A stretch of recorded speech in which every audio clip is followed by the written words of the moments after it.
بسم اللہ الرحمن الرحیم۔ آج ہم جس موضوع پہ بات کریں گے وہ ہے اسٹیمپ ایکٹ۔ اس کی ایک ہسٹری ہے اسٹیمپ ایکٹ کی، اس پہ ہم تھوڑی سی بات کریں گے۔ اس کے علاوہ ہم بات کریں گے کہ برٹش انڈیا میں اسٹیمپ ایکٹ کیسے آیا اور کب نافذ ہوا، اور اس کے بعد ہم بات کریں کہ موجودہ جو اسٹیمپ ایکٹ ہے پاکستان یا پنجاب کے حوالے سے خصوصاً ہم بات کریں گے۔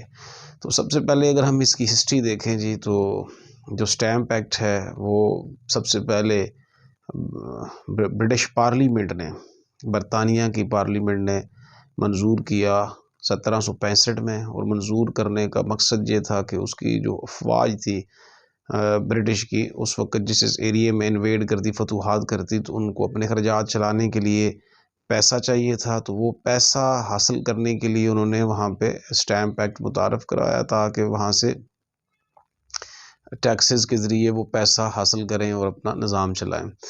جب برٹش انڈیا میں آ گئے، انڈو پاک جو ابھی انڈیا اور پاکستان ہے، یہاں پہ انہوں نے فتوحات کی، تو سب سے پہلے انہوں نے جو اسٹیمپ ایکٹ جہاں پہ متعارف کرایا اسے برٹش انڈیا اسٹیمپ ایکٹ 1899 کہتے ہیں، 1899 میں۔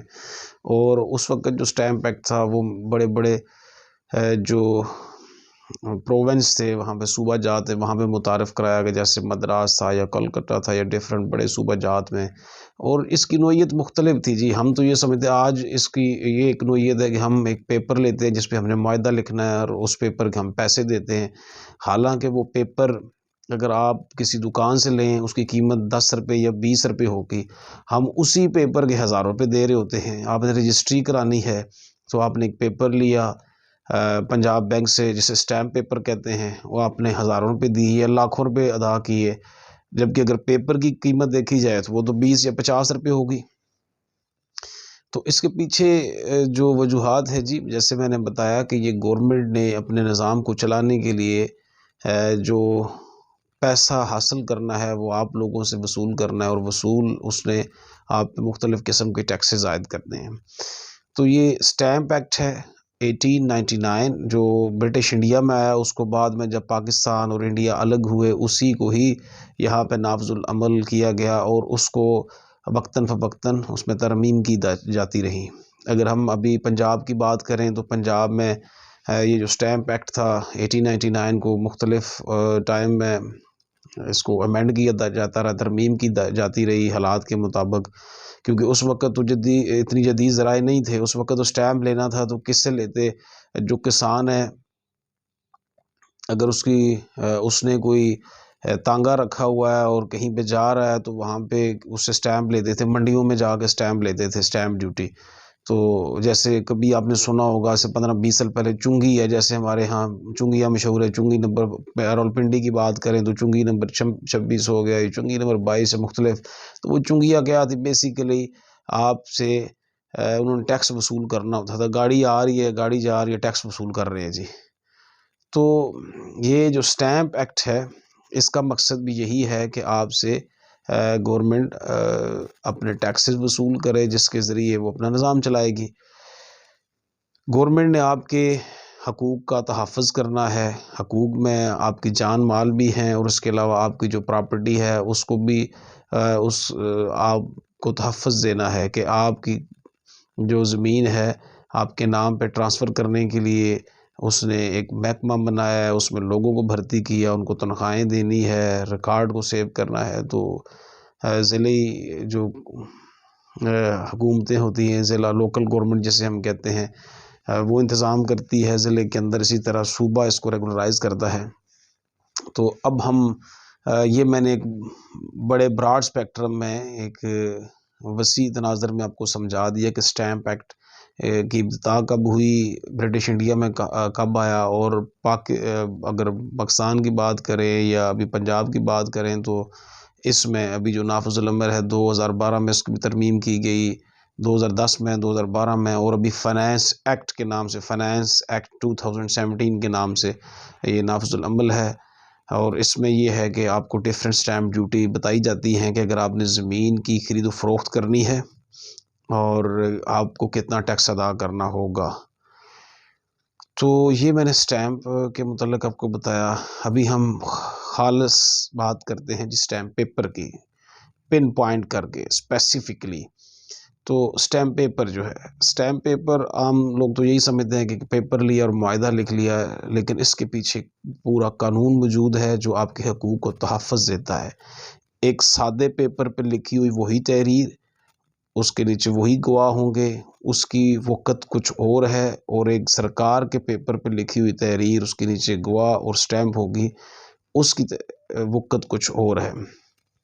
تو ابھی پنجاب میں گورنمنٹ آف پنجاب نے بہت آسان کر دیا ہے، ای پورٹل بنا دیا ہے. اگر آپ نے کوئی اسٹیمپ پیپر ایشو کروانا ہے تو آپ ای پورٹل پنجاب پہ جائیں گے، وہاں پہ آپ نے اپنا جو مختلف قسم کے اس میں دیے ہوئے ہیں آپ کو، کہ جیسے فارم دیے ہوئے ہیں، فارم نمبر 32A ہے، 17 ہے. اس کے علاوہ بہت زیادہ فارم ہے، آپ خود جا کے دیکھ سکتے ہیں، یا مجھے کامنٹس میں بتائیے گا، میں آپ کو اس پہ ایک ڈیٹیل ویڈیو بنا دوں گا تاکہ آپ کو کنفیوژن دور ہو جائے. لیٹ سے ایک عام اسٹیمپ پیپر جو ہوتا ہے، ہمارے جو لین دین میں استعمال ہوتا ہے، زمینوں کے لین دین میں، آپ نے فارم نمبر 32A جو ہے وہ آپ نے فل کرنا ہے، اور فل کر کے گورنمنٹ جو پنجاب بینک ہے وہاں پہ جائیں گے، وہاں سے آپ کو اسٹیمپ پیپر جاری کریں گے. لیکن آپ نے اس بات کا خیال یہ کرنا ہے کہ آپ نے اسٹیمپ ڈیوٹی پوری ادا کرنی ہے گورنمنٹ کو. اب ہوتا یہ ہے کہ ابھی جو لیٹسٹ فائنانس ایکٹ ہے، یا لیٹسٹ جو ابھی اس میں کچھ ترمیم کی گئی ہیں، اس میں ڈیوٹیز انکریز کر دی گئی ہیں. جیسے وہ ایک سب سے بڑا اموول پراپرٹی میں ایک اسٹیمپ پیپر یوز کیا جاتا تھا، اس کی ویلیو تھی 1200 روپے، ابھی اس کی ویلیو 3000 ہو گئی ہے، 3000 ہو گئی ہے. لیکن لوگ ابھی بھی کم علمی کی وجہ سے 1200 روپے والا اسٹیمپ پیپر یوز کر لیتے ہیں. وہ تو یہی سمجھتے ہیں کہ انہوں نے پراپر فی ادا کر دی، گورنمنٹ کو اسٹیمپ ڈیوٹی دے دی. جبکہ اگر کبھی تنازع بن جائے گا تو پھر عدالت میں آپ کو نقصان ہو سکتا ہے، کیونکہ گورنمنٹ نے اس کی جو فیس ہیں ریوائز کر دی ہیں. تو آپ نے اس بات کا خیال کرنا ہے. آپ خود اگر چلان جاری کرتے ہیں، ای پورٹل سے فل کرتے ہیں، تو پراپر اسٹیمپ ڈیوٹی ادا کرنی ہے. اور اگر کسی اسٹیمپ وینڈر سے جاری کراتے ہیں تو اس کو بھی کہنا ہے پراپر اسٹیمپ ڈیوٹی ادا کریں. تو آپ نے اگر اسٹیمپ پیپر جاری کرنا، ای پورٹل پنجاب پہ جائیں، وہاں پہ ڈفرینٹ قسمز کے آپشنز دیے ہوئے ہیں کہ آپ نے کس آپشن کو سلیکٹ کرنا ہے، کہ کون سی فی پے کرنی ہے. لیٹ سے آپ نے امول پراپرٹی کا کرنا ہے تو چلان آپ نے 32A ایشو کرنا ہے، اس میں آپ نے پوری پراپرٹی کی ڈیٹیل دینی ہے. اس میں جب آپ جائیں گے تو ٹرانزیکشن ٹائپ آئے گی، تو کون سی ٹرانزیکشن ہے آپ کی. اگر امول پراپرٹی ہے، زمین کا لین دین ہے، تو اس کا 5CC ہے، 5CC کی آپ ایڈ کریں گے. اور اگر اس کے علاوہ کوئی کتاب آپ نے چھپوانی ہے اور آپ نے معاہدہ کرنا ہے اپنے پبلشر کے ساتھ، اس کے لیے ڈیفرنٹ کیز ہیں. المختصر اس میں 20 قسم کی کیز ہیں، نمبرز ہیں جو اپنے ایڈ کرنے اپنے معاہدے کے اگینسٹ، اور اس کے مطابق ہی آپ کا چلان فل ہوگا. آٹو اس پہ ایک آپ کی جو پیمنٹ ہے وہ آ جائے گی، وہ آپ بینک آف پنجاب میں جا کے جمع کرائیں گے اور آپ کا اسٹیمپ پیپر جاری ہو جائے گا. تو اسٹیمپ کے متعلق آج تھوڑی سی ہم نے بات کی. امید کرتا ہوں کہ آپ کو اسٹیمپ ایکٹ کے متعلق اور اسٹیمپ پیپر کے متعلق تھوڑا بہت آپ کو معلومات ملی ہوگی، اور اس سے آپ کو فائدہ بھی ہوگا، امید یہ کرتا ہوں.